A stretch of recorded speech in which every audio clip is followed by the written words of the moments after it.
La W Continente presenta los análisis y comentarios del ingeniero José Isabel Blandón y Fernando Correa. Muy buenos días, Panamá. Hoy es viernes 21 de enero. Usted ve Next Canal 21, nos escucha por KW Continente. Un día en que el COVID sigue sin darnos tregua.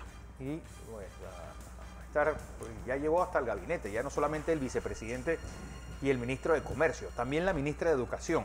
Ayer puso un trino diciendo di positivo en COVID, igual el subdirector de la Caja del Seguro Social, don Francisco Bustamante, a quien, bueno, a todos les mando los mejores deseos. 4% de la fuerza laboral panameña o tiene COVID o está en cuarentena. ¿Cómo va a ser la regulación de esto? Porque realmente es una situación insostenible para cualquier economía. Como dije, Austria ya está, a partir del 1 de febrero, la vacunación será obligatoria, 3.600 euros, pues algo más de 4.000 dólares aquellos que no se vacunen. Es la multa que están imponiendo desde Viena. Un día también en el que sigue la tensión, bueno, además en nuestro país, alcaldes y representantes. Ayer se inauguró la sede de ADALPA, la Asociación de Alcaldes de Panamá. Hoy vamos a tener al alcalde Alex Lee, también vamos a tener al director de descentralización. ¿Qué debe pasar mañana en la comarca en Verá? Desde el Ministerio de Gobierno y Justicia han dicho que las elecciones van a ser en abril. Las autoridades en Verá dicen no, van a ser mañana. Pues vamos a tener tanto a la parte gubernamental como a la parte en Verá, porque también hay tensión en las futuras elecciones en la comarca Nave Buglé. Así que así anda el ambiente. Vamos a ver pues, si viene esa ansiada caída, llegada a esa meseta en los casos de COVID. CONEP pide que se hagan frente, el gobierno haga frente a los cerca de 300 millones de dólares que les debe a las empresas constructoras. Un día en el que la tensión se corta en el Medio Oriente, ya hay una flota, bueno, no en el Medio Oriente, en el área en el Mar Negro, pues ya hay una flota española como parte de una gran flota de la OTAN que se está moviendo hacia el Mediterráneo Oriental. Pues, y todo pues, apunta a que la tensión sigue en el caso ucraniano. Don José. Buenos días, Fernando. Buenos días. Buenos días a toda nuestra audiencia que nos sigue en KW Continente Radio y en el canal 21 Next TV. Muchas cosas que informarles, muchos datos que usted debe manejar para que usted decida. Nosotros le informamos. Oiga, Fernando, hoy es viernes, nunca se olvide de eso. El viernes el cuerpo lo sabe, tenemos COVID, pero usted puede hacer cosas como conversar con su familia, con sus hijos, y de vez en cuando un refrigerio motivador no cae mal. Hombre. Siempre cuidándose de no estar en las multitudes. Le cuento, para que usted mire, lo voy a poner como un tema polémico, porque tenemos que entrar a discutir esto. Mire lo que está ocurriendo en otros países. Y le voy a hablar particularmente de España e Inglaterra, este Reino Unido. Ahí se está proponiendo por las altas autoridades, en este caso España, por Pedro Sánchez, que es el presidente, y allá por el primer ministro y el ministro de Salud, Fernando, que esto de la pandemia de COVID lo comencemos a mirar ahora como una endemia. ¿Qué quiere decir una endemia? Una enfermedad que llegó para quedarse. Por ejemplo, la malaria en Panamá es endémica. Está aquí, todo el tiempo. Sí. Pero nosotros la sabemos combatir. Y tenemos un equipo epidemiológico nuestro que le da seguimiento a eso. La gripe, endémica. La propuesta es la siguiente. En este momento no estoy diciendo yo que esta es mi propuesta, yo estoy diciendo la propuesta que se está discutiendo en Europa y se lanzó para discutirse. Que consideremos al COVID-19 y en su variante Omicron en particular como una endemia. Y que en vez de hacer tantas pruebas, como estamos haciendo, que son costosas, hagamos pruebas con la estrategia de vigilancia centinela, es decir, pruebas diseñadas estadísticamente para medir la población en general, porque actualmente las pruebas no es una medición estadísticamente completa, porque las pruebas se hacen al que llega. En una medición estadística, uno hace la muestra para que sea representativa de la población y bastan encuestar a 2.000 personas, 2.500, bien muestreadas. Buen muestrado. Por ejemplo, aquí nosotros tenemos el instituto, El INEC. El INEC, que es, ahí hay gente especializada en muestreo.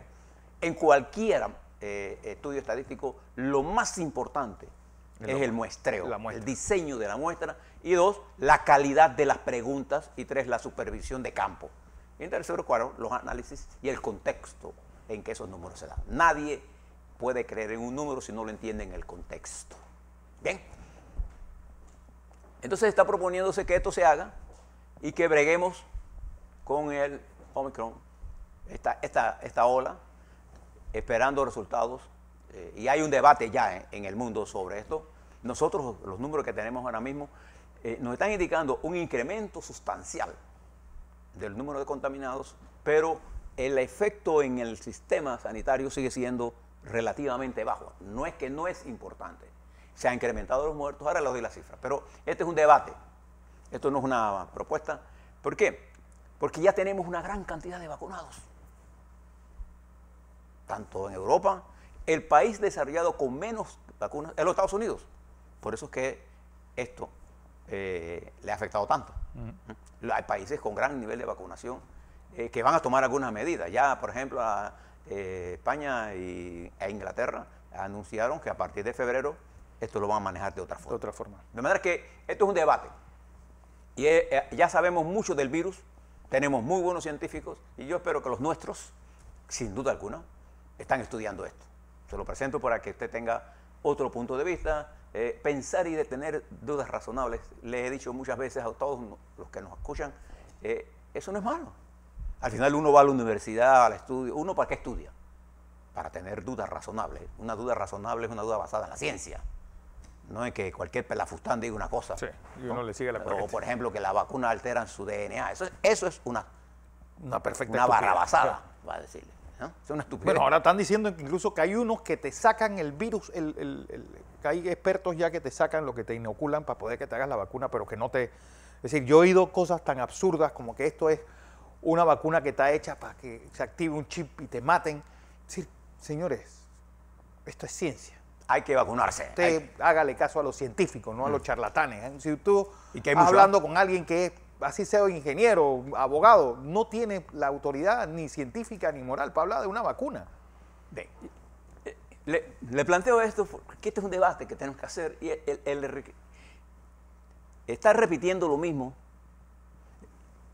ignora la dinámica estamos bregando con un virus que nos está enseñando muchas cosas, y la primera cosa que nos están enseñando es que una guerra se gana entendiendo la dinámica del adversario.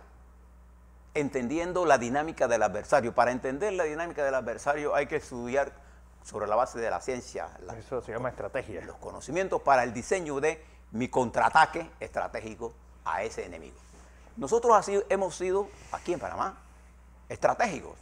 Hemos logrado bajar el virus, pero este nuevo elemento nos puso a nosotros pie en la tierra de que estamos peleando con un virus con una capacidad de mutar, los virus en general. Bien, tenga eso en la mente, porque es un debate sano si lo llevamos a la altura, sin estar escribiendo tonterías. Bien. El segundo debate que quisiera decirle, siendo hoy viernes, es que en el mundo, aparte de ahora le hablo sobre Ucrania, hay un debate sobre los sistemas. Y yo quiero utilizar dos informaciones. Una que tiene que ver con nosotros, que la acabo de recibir no hace mucho. Fernando, que viene, según este informe, dice que es en la Estrella de Panamá. Voy a preguntarle a mi amigo Gerardo Berroa si esto es verdad. Que se dice que hay un informe en la Estrella de Panamá por Mileika Lazo, que se publica en la Estrella de Panamá, está en la red, que habla de los 5 riesgos de Panamá, discutida en el foro de Davos. Ahora le hablo sobre esto, porque esto lo he leído en otros lados, pero aquí lo tengo en el Estrella de Panamá, que me la manda un amigo. Pero quiero hablarle sobre el presidente Biden, que ayer terminó su primer año de gestión, y hay algunos datos que usted debe tener.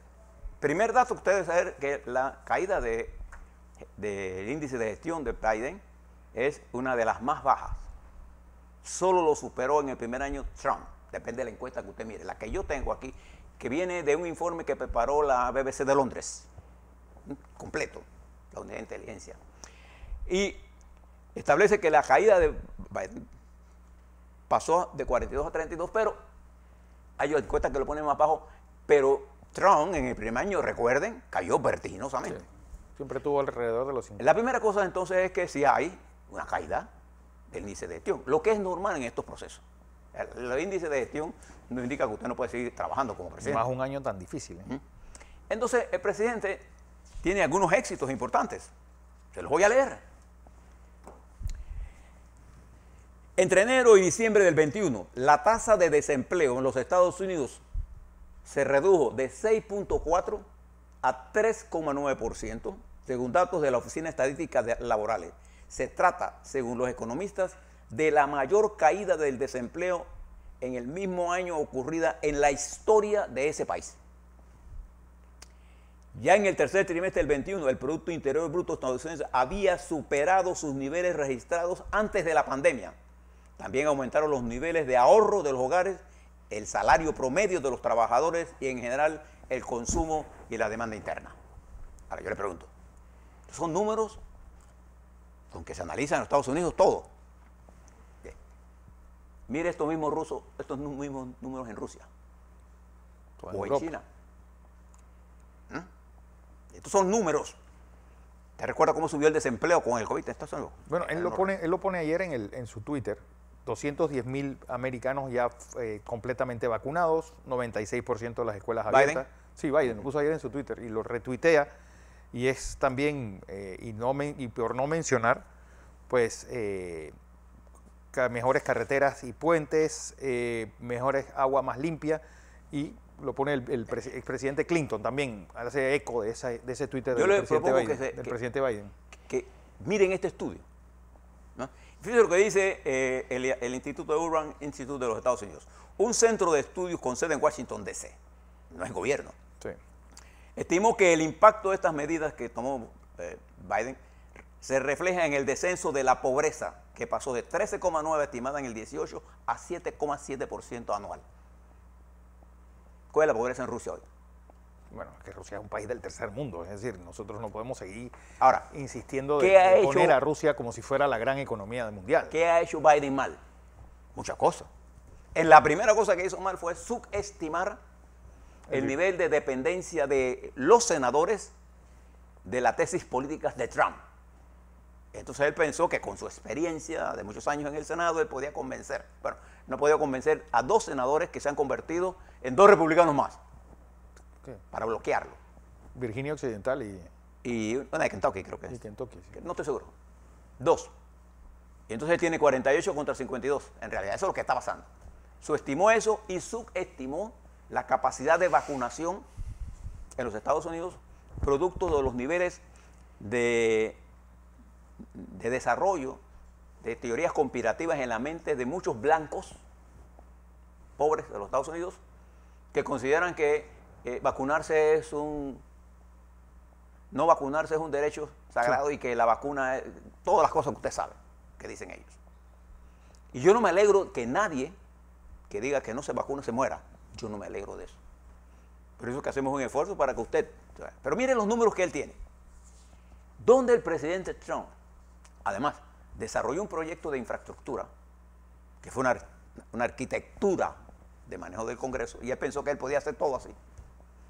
Bueno, ese proyecto de infraestructura es la mayor inversión de la historia de los Estados Unidos para mejorar los puertos, las carreteras, los puentes, los ferrocarriles, la infraestructura de atención médica, la infraestructura escolar,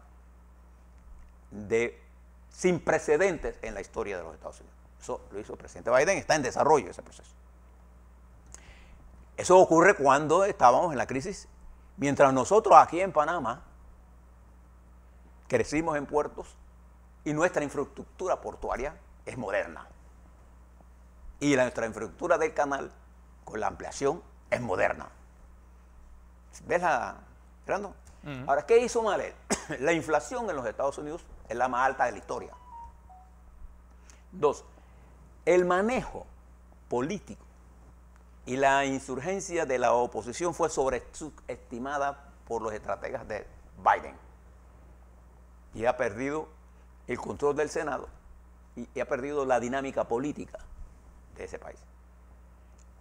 Pero ha logrado mantener intacta la voluntad, la capacidad militar de su país. Y ha logrado cambios importantes y su tasa de crecimiento ha sido sustancialmente más alta que la de Trump. Lo que no ha podido enfrentar con éxito es el ataque a la democracia. Bien. Bueno, y también el desastre que es el Partido Demócrata. Es decir, no podemos solamente cargarle la mano al Partido Republicano. El Partido Demócrata es un desastre total.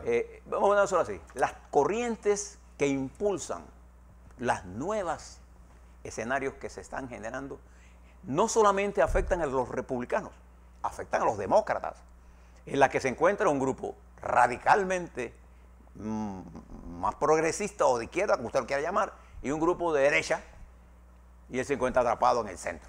Entonces va a tener que mover el partido hacia el centro. Falta mucho terreno que cubrir. Sí. ¿Qué elemento importante de impredecible existe en este momento? ¿Los Estados Unidos está quebrado? Claro que no. Sí. ¿Qué país no salió quebrado de todo esto? No, no está quebrado. Es un país poderoso. El problema que se está generando en el mundo con la guerra, posible guerra con Ucrania. Ayer el presidente corrigió lo que había dicho, que él pensaba que iba a haber una inversión pequeña. Ayer dijo que cualquier acto militar ruso se entenderá como una provocación y Estados Unidos lo leerá como una intervención militar en Ucrania. Y se están moviendo tropas hacia allá. Escucha lo que le estoy diciendo. Hay recursos militares que están moviéndose de la OTAN para ver lo que haga Putin. Igual que Putin sigue en su proceso de retar a Occidente para lograr objetivos internos mientras liquida la oposición y acalla las voces de la disidencia afectada por la mala economía de ese país. Mientras Xi Jinping juega a la democracia, al diálogo, pero participa con Rusia e Irán en el Océano Índico en una maniobra militar en este momento. Entonces se están moviendo las tropas para que usted tenga una idea de lo que está ocurriendo. Y fíjense, para que usted le preste atención siempre, mire siempre los números, no se deje llevar por el primer tweet que le llega a sus manos. Aquí, le hablaba de ese número porque quiero matar el caso de una vez. En este informe, supuesto informe Davos, habla sobre los riesgos de Panamá. ¿Panamá tiene riesgo? Claro que sí. Pero este es un informe que viene de Davos, aparece en la Estrella de Panamá, según esta información que me llega aquí. No está ahí. Dice, no está en el periódico, pero está en la red. Que en Panamá el riesgo es que se va a producir un colapso o ausencia del sistema de seguridad social. La inexistencia o quiebra generalizada del sistema de seguridad social o la erosión de las prestaciones de seguridad social, invalidez, vejez, familia, lesiones, maternidad, atención médica. Esto es falsamente cierto. Nosotros tenemos un problema de invalidez, vejez y muerte, pero nosotros lo vamos a resolver. De que va a colapsar el sistema de maternidad, eso es totalmente falso. Y fíjese el otro, estancamiento económico prolongado, el crecimiento global lento o cercano a cero, que dura muchos años, no va a afectar a Panamá. Fíjese los números que le hemos dado. Terminamos el año en 21 en doble dígito, recuperándonos de la caída vertiginosa del 20. Pero el 22 es pronosticado para Panamá con un año de crecimiento de 8,9%. El MEF, lo catalogos ahí, el más alto de América Latina, y los indicadores de riesgo de Panamá, el riesgo de no pago, son de los más bajos el más bajo de la región. El más bajo, sí. Crisis de empleo y medios de vida. Claro que hay una crisis de empleo. Y estamos en la medida en que se desarrolle todo esto, mire, estamos comenzando la construcción de la planta de gas, aparece hoy en el 26 es el día. Miércoles. Una inversión de 1.000 millones. Acabamos de terminar un acuerdo con Minera Panamá que nos produce mínimo de 375, un máximo de 400, depende del precio. Y mire cómo está el sector portuario y logístico nuestro. Desigualdad digital. Sí, en Panamá hay una desigualdad digital. Lo hay en el resto del mundo. y daños ambientales provocados por el hombre y habla de la radiación, qué sé yo, cada vez que el hombre interviene en el ambiente. Pero Panamá es un país carbono negativo. Cuando yo miro esto, puede ser interpretado de otra forma. Claro. Yo les doy estos dos números porque sin duda alguna en la administración del presidente Biden se han cometido errores que él tendrá que ver cómo lo va a manejar. Pero hablar del colapso de la economía norteamericana, eso no es cierto. ¿No? Bien, tenga esos dos números en la mente. Cuando mire Panamá, mire las cifras y mire otras fuentes. Esto probablemente sea cierto como concepto global. Cuando usted lo aplica a Panamá, los riesgos de Panamá están en otro lado. En Panamá se está incrementando con mucha más fuerza el riesgo político. Sí. Ese es el riesgo más grave. El riesgo que provoca la desunión, la incapacidad que como pueblo podamos enfrentarnos a las tareas que vienen. Que para nosotros son de perspectivas extremadamente buenas si sabemos tener el mínimo de unidad necesaria para mover el carro. Bien, mientras eso está ocurriendo, les cuento. En la mañana de hoy, o en la tarde de hoy, el señor secretario de Estado de los Estados Unidos, Anthony Blinken, se estará reuniendo con Sergey Lavrov, el canciller de Rusia. Ya sabemos que no va a haber por parte de los Estados Unidos ninguna encuesta por escrita. Mientras esto va ocurriendo, ya terminó la reunión ayer de Blinken con los cancilleres de Francia, de Alemania y del Reino Unido en una posición unitaria. Mientras eso estaba ocurriendo, los Estados Unidos denuncian que Rusia, utilizando funcionarios de Ucrania, comprándolos, intenta sabotear al gobierno de Zelensky. Y de hecho, Estados Unidos ha sancionado 4 funcionarios actuales del gobierno de Zelensky por esta cooperación. Y hay fuerzas de inteligencia rusa haciendo ese trabajo. Y entonces Putin sigue con la intención de probar a Occidente, y como ahora sí una opinión mía, al señor Putin no hay que creerle nada. Hay una campaña entre su televisora RT disparando con todo lo que se le ocurre en la cabeza, citando a analistas cuyo análisis dan risa. Dan risa. Cuando uno mira esa calidad de análisis, uno se pregunta, ¿y este tipo de dónde viene? ¿No? Hablando del colapso del sistema democrático de los Estados Unidos. Entonces, el mundo se enfrenta con realidad a una posible colisión a la que nos ha llevado Putin. Acuérdense que invadió a Crimea en el año 2014, la península esa, fue Putin, y que impulsa la desestabilización de Ucrania desde adentro, es Putin.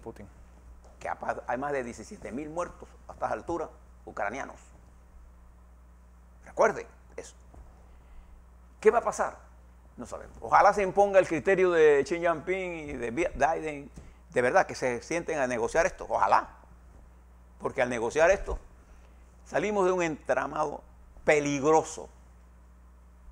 Porque ya usted debe saber las líneas que deben tomar los militares norteamericanos. Acuérdense que esto es una guerra tecnológica. Los satélites del mundo están sobre Rusia.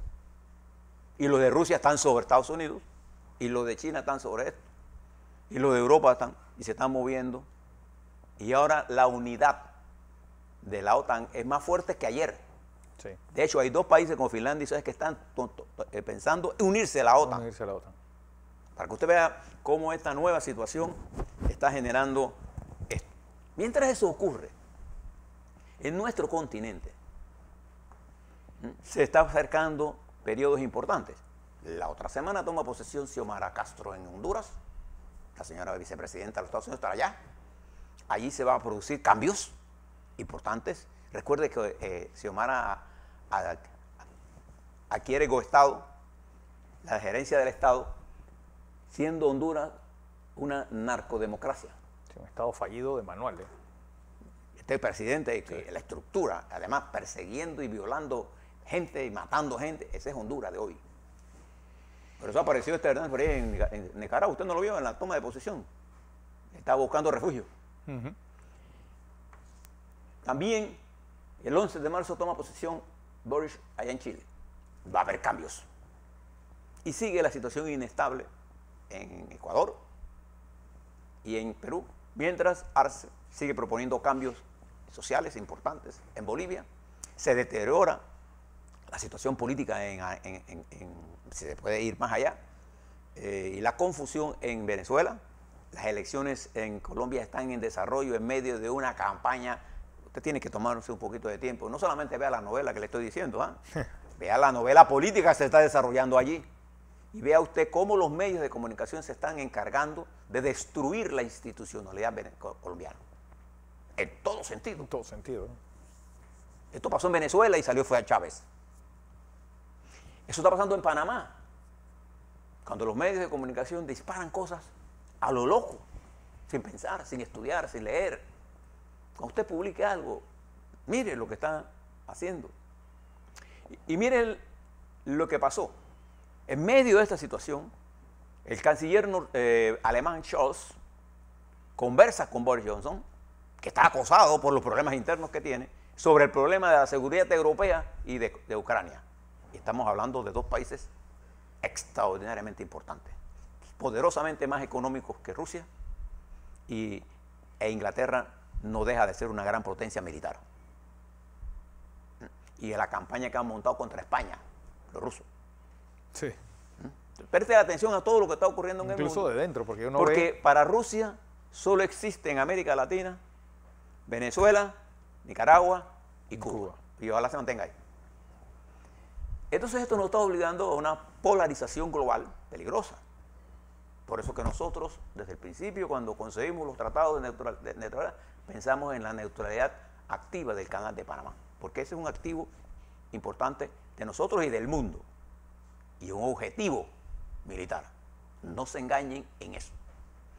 A la vuelta, vamos a hablar sobre COVID Panamá, ¿sí? Las cifras que tenemos y los niveles de contagios.